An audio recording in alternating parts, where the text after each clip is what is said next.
ನ್ಯಾಯ ಕೊಡಿಸಿದ್ರೆ ಸಾಕು ನನಗೆ. ಯಾಕಂದರೆ ಅವರಂಥ ಒಳ್ಳೆಯ ಅಧಿಕಾರಿ ಅವರು. ಅದನ್ನೇ ನಾನು ಕೇಳ್ತಾರೆ, ಸರ್ಕಾರಕ್ಕೂ ಅದನ್ನೇ ಕೇಳ್ತಿರೋದು. ಅವ್ರ ಮೇಲೆ ಯಾವುದೇ ಆರೋಪ ಇಲ್ಲ.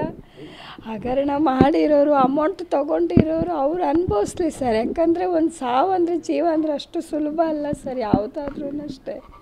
ಈಗ ಅವ್ರನ್ನ ಕಳ್ಕೊಂಡಿರೋರು ನಾವು ತಿಂಗಳು ಸಂಬಳ ಜೀವನ ಮಾಡ್ತಿದ್ದವ್ರು. ಈಗ ಯಾವ ವರಮಾನದಲ್ಲಿ ನಾವು ಜೀವನ ಮಾಡೋದು ಸರ್? 2 ಮಕ್ಕಳನ್ನ ಇಟ್ಕೊಂಡು ನಾನು ಏನು ಮಾಡಲಿ? ಬರೋ 12,000 ಸಂಬಳದಲ್ಲಿ ಜೀವನ ಮಾಡೋಕ್ಕಾಗುತ್ತಾ ನನ್ನ ಕೈಯಲ್ಲಿ? ಮಕ್ಕಳಿಬ್ಬರೂ ಓದ್ತಾ ಇದ್ದಾರೆ. ನಾನು ಅದಕ್ಕೆ ನನ್ನ ಗಂಡನ ಸಾವಿಗೆ ನ್ಯಾಯ ಕೊಡಿ. ನಾನು ಕೇಳ್ತಾ ಇರೋದು ಇಷ್ಟೇ. ಸರ್ಕಾರಕ್ಕೂ ಆದರೂ ಅಷ್ಟೇ, ನಿಮ್ಮ ಮೀಡಿಯಾದವ್ರ ಹತ್ರನೂ ಕೇಳ್ತಾ ಇರೋದು ಅಷ್ಟೇ. ನನ್ನ ಗಂಡನಿಗೆ ಸಾವಿಗೆ ನ್ಯಾಯ ಬೇಕು. ಅವ್ರು 3 ಜನ ಅಧಿಕಾರಿಗಳು ಅನುಭವಿಸ್ಲಿ ಸರ್. ಈಗ ನಾವು ಅನುಭವಿಸ್ತಿಲ್ವ? ನಾವು ಕಳ್ಕೊಂಡು ಆ ಥರ ಅವರು ಅನುಭವಿಸ್ಲಿ. ಗೊತ್ತಾಗತ್ತೆ ಒಂದು ಜೀವದ ಬೆಲೆ ಏನಂತ ಗೊತ್ತಾಗಲಿ. ಏನು ಸರ್, ಸರ್ಕಾರಕ್ಕೆ ಬಿಟ್ಟಿದ್ದು ನ್ಯಾಯ ಕೇಳ್ತಾ ಇದ್ದೀವಿ ನಾವು ಅಷ್ಟೇ. ಸರ್ಕಾರಕ್ಕೆ ಅದನ್ನೇ ನಾವು ಕೇಳ್ತಾ ಇರೋದು. ನಮ್ಮಂಥ ಅಧಿಕಾರಿಗಳು 4 ಜನ ಸತ್ರ ಕುಟುಂಬ ಎಲ್ಲಿಗೆ ಹೋಗಬೇಕು ಸರ್? ಅದೇ ನಾವು ಕೇಳ್ತಾ ಇರೋದು. ಅಲ್ಲಿಗೆ ನಿಯತ್ತಿಗೆ ಇದಿಲ್ವಾ? ಸರ್ಕಾರ ಸೇವೆ ಮಾಡಿದ್ದು ನಿಯತ್ತಿಗೆ ಏನು ಬೆಲೆ ಇದೆ ಸರ್ ಅಲ್ಲಿಗೆ? ಅದನ್ನು ನಾವು ಕೇಳ್ತಾ ಇರೋದು. ಯಾರೂ ಬಂದಿಲ್ಲ ಸರ್. ಯಾವ ಅಧಿಕಾರಿಗಳು ಇದುವರೆಗೂ ಬಂದಿಲ್ಲ ಸರ್.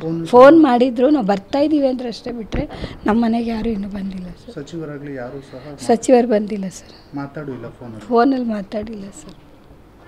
ಇರೋ ಸ್ಟೇಟ್ಮೆಂಟ್ ನಾನು ಹೇಳ್ತೀನಿ. ಯಾರೂ ಬಂದಿಲ್ಲ. ಬೆಳಗ್ಗೆಯಿಂದ ನಾನು ಅದೇ ಜಾಗದಲ್ಲಿ ಕೂತಿದ್ದೀನಿ, ಎಲ್ಲೂ ಬಂದಿಲ್ಲ, ಯಾರೂ ಬಂದಿಲ್ಲ. 3 ಜನರ ಮೇಲೆ ಶಿಕ್ಷೆ ಆಗಲೇಬೇಕು. ಯಾಕಂದರೆ ಹೈಯರ್ ಆಫೀಸರ್ಗಳಂತ ಅಂದ್ಬಿಟ್ಟಿದ ತಕ್ಷಣ ಇಂಥ ಅಧಿಕಾರಿಗಳನ್ನ ತುಳಿಯೋದು ತಪ್ಪಲ್ವಾ? ಅವರು ಮನುಷ್ಯರು ತಾನೆ, ಅವರು ನಂಬಿ ಜೀವನ, ಮಕ್ಕಳು ಮರಿ ಎಲ್ಲರೂ ಇರ್ತಾರೆ ತಾನೆ ಅವರಿಗೂ.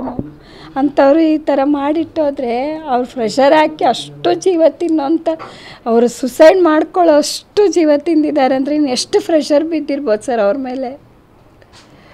ಅವಾಗ ನಾವು ಅವರನ್ನೇ ನಂಬಿರೋಂಥವ್ರು ನಾವು ಎಲ್ಲಿಗೆ ಹೋಗ್ಬೇಕು ಸರ್? ನಾವು ಯಾವ ವರಮಾನ ಇದೆ ನಮಗೆ? 2 ಮಕ್ಕಳು ಇಟ್ಕೊಂಡಿದ್ದೀನಿ ನಾನು. ಏನು ಮಾಡಬೇಕು ನಾನು ಹೋಗೋದು ಡೈಲಿ ವೇಜಸ್ಸಿಗೆ, ಸ್ಯಾಲ್ರಿಗೆ ಹೋಗೋದು. ಜಿಲ್ಲಾ ಅಂಗವಿಕಲರ ಕಲ್ಯಾಣ ಇಲಾಖೆಗೆ ಹೋಗ್ತಾಯಿದ್ದೀನಿ, ಡ್ಯೂಟಿ ಮಾಡ್ತೀನಿ ಕಂಪ್ಯೂಟರ್ ಆಪ್ರೇಟ್ರಾಗಿ. ಅಂಥದ್ರಲ್ಲಿ ಮಕ್ಕಳಿಗೋಸ್ಕರ ನಾವು ಕಷ್ಟಪಡ್ತಾಯಿದ್ದೀವಿ. ಗಂಡ ಹೆಂಡ್ತಿ ಇಬ್ಬರು ₹1 ಲಂಚ ತಿಂದವರಲ್ಲ ಅವರು. ನಾನು ಆ ಥರ ಎಲ್ಲ ತೊಗೊಂಡು ಜೀವನ ಮಾಡ್ತಿರೋರಲ್ಲ. ನಮಗೆ ನ್ಯಾಯ ಬೇಕು. ನನ್ನ ಗಂಡನ ಸಾವಿಗೆ ನ್ಯಾಯ ಬೇಕು ನನಗೆ. ನಮ್ಗೆ ಯಾವುದೇ ಸಪೋರ್ಟ್ ಇಲ್ಲ, ಯಾವ ಆಸ್ತಿ ಇಲ್ಲ, ಏನೂ ಇಲ್ಲ. ನನಗಿರೋಕ್ಕೊಂದು ಮನೆ ಒಂದು ಬಿಟ್ಟರೆ ಅದು ನಮ್ಮ ಮಾವ ಕಟ್ಟಿಸ್ಕೊಟ್ಟಿದ್ದು ಮನೆ ಇದು. ಆ ಮನೆ ಒಂದು ಬಿಟ್ಟರೆ ಬೇರೆ ಏನೂ ಇಲ್ಲ ಸರ್ ನಮಗೆ.